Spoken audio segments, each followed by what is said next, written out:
গতকালে নিজের চোখে দেখা কথা বলছি, গতকাল নিজের চোখে আমি দেখেছি যা, এক চোখের এক পলকে যা দেখেছি, এক পলকে, এই যে এবার তাকালাম এতটুকু। আমরা আসছিলাম ওই যে পূর্বাচল দিয়ে মাহফিলে যাব, আমরা চাঁদপুর যাব, ওদিক দিয়ে বের হয়ে কোন জায়গাতে চলে গেছে আমি মানে বলতে লজ্জা পাচ্ছি, কিন্তু আপনাদেরকে বলি, কারণ আপনারা এই শহরের বাসিন্দা এবং এই শহরের ভবিষ্যৎ আপনার হাতে, এই ঢাকা সিটির ভবিষ্যৎ আপনাদের হাতে না। আচ্ছা, তো গাড়িতে বসে আমরা সাধারণত কি করি, বই পড়ি বা ফোনে কথা বলি বা পরিবারের খোঁজ খবর নেই। গাড়িতে বই পড়তে পড়তে চোখ লেগে যায় না অনেক সময়, তো চোখটাকে রেস্ট দেওয়ার জন্য জাস্ট একবার গ্লাসটা খুলে বাইরে তাকিয়েছি। পাশ দিয়ে একটা গাড়ি চলে গেল, একটা উবার টাইপের একটা গাড়ি চলে গেল, ড্রাইভার গাড়ি চালাচ্ছে। পিছনের সিটে, আপনার শহরের অবস্থা বলছি, পিছনের সিটে আমি দেখলাম যে একটা ছেলে এভাবে বসে আছে, আমি যেভাবে বসে আছি, আর একটা মেয়ে তার উপরে উঠে বসে আছে ওপেন রাস্তার মধ্যে। এটা আপনাদের শহর। আমি যে বলি যে কিয়ামতের যত সায়েন্সগুলো আছে, নিদর্শনগুলো, সেগুলো মোটামুটি প্রকাশ পেয়ে গেছে সব শহরগুলোতে, আপনারা তো বিশ্বাস করতে চান না। নবীজি এটার কথাই বলছিলেন হাদিসে, যে কিয়ামত ততদিন পর্যন্ত হবে না যতদিন পর্যন্ত মানুষ গরু গাধার মতো রাস্তাঘাটে জেনা করবে না।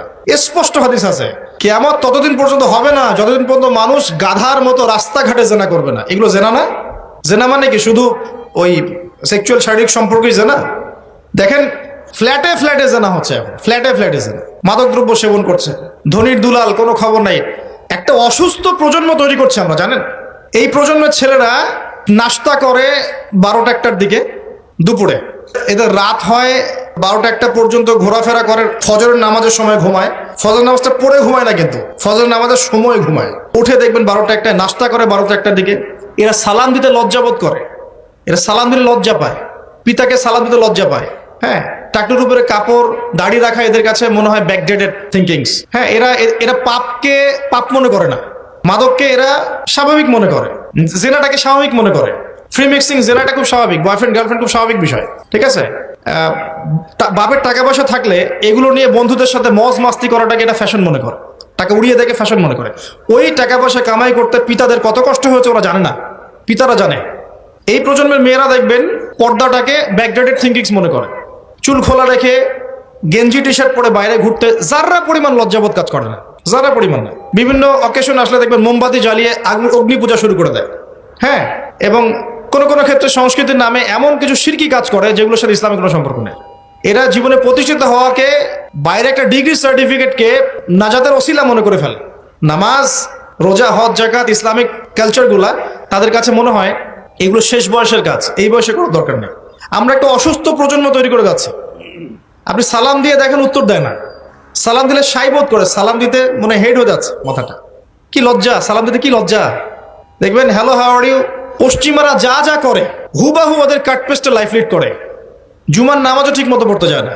আমরা কি প্রজন্ম তৈরি করছি চিন্তা করে দেখবেন। মাদক, এই যে একটু আগে স্যার বলে গেলেন না, ম্যাক্সিমামই, অল্প কিছু মানুষ বাদ দিয়ে যারা একটু ধর্মকর্ম চর্চা করে, এইসব মানুষ বাদ দিয়ে ম্যাক্সিমামই মাদকের সাথে সম্পৃক্ত। আমি দেখাচ্ছিলাম প্রিয় ভাইয়েরা এবং পর্দার আড়ালে বোনেরা যারা আছেন, যে আমাদের সায়েন্সগুলো কিন্তু চলে আসছে।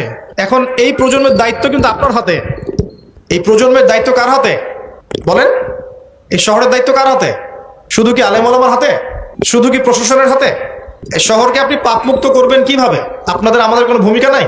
কি যে হচ্ছে কল্পনা করতে পারছেন না। একটা চিত্র দেখছেন না, লাখ লাখ ছেলে দাঁড়িয়ে একটা পর্দার সামনে দাঁড়িয়ে আছে, গোল কখন হবে এই জন্য, দেখছেন না? মিডিয়া এগুলো প্রমোট করছে না? ভাবখানে এমন যে কত সুখে আছি আমরা, তাই না? কি সুখ আমাদের, খেলা হচ্ছে, আমরা গোল গোল চিল্লাচ্ছি, খেলছে কোন টিম, সেই টিম আমাকেও চিনে না, আমার দেশের নামও জানে কিনা আল্লাহু আলাম। আমরা মাতামাতি করছি, মাশাআল্লাহ। আমরা মারামারি করছি, কেউ মার্ডার হচ্ছে, কেউ আবার শোকে স্ট্রোক করে মারা যাচ্ছে, তাই হচ্ছে না? এমন কেন জাতিগতভাবে আমরা এমন কেন হলাম? জাতিগতভাবে আমাদের কোনো ব্যক্তিত্ব নাই, আমাদের কোনো গায়রত নাই। আমাদের তো যুদ্ধের হিস্ট্রি আছে, আমাদের বীরত্বের হিস্ট্রি আছে, আমাদের ভাষা আন্দোলন হিস্ট্রি আছে। দেশের কনসেপ্ট বাদ দিয়ে ইসলামের কনসেপ্টও যদি বলেন, আমরা তো তারেক বিন জিয়াদের উত্তরসূরি, বিন কাসিমের উত্তরসূরি, খালেদ বিন ওয়ালিদ, উমর ইবনুল খাত্তাবের উত্তরসূরি। আমাদের কোনো গায়রত নাই। পশ্চিমারা একটা কিছু লঞ্চ করবে, সবাই নাচানাচি করবে, আমরা সেখানে গা ভাসিয়ে দিব।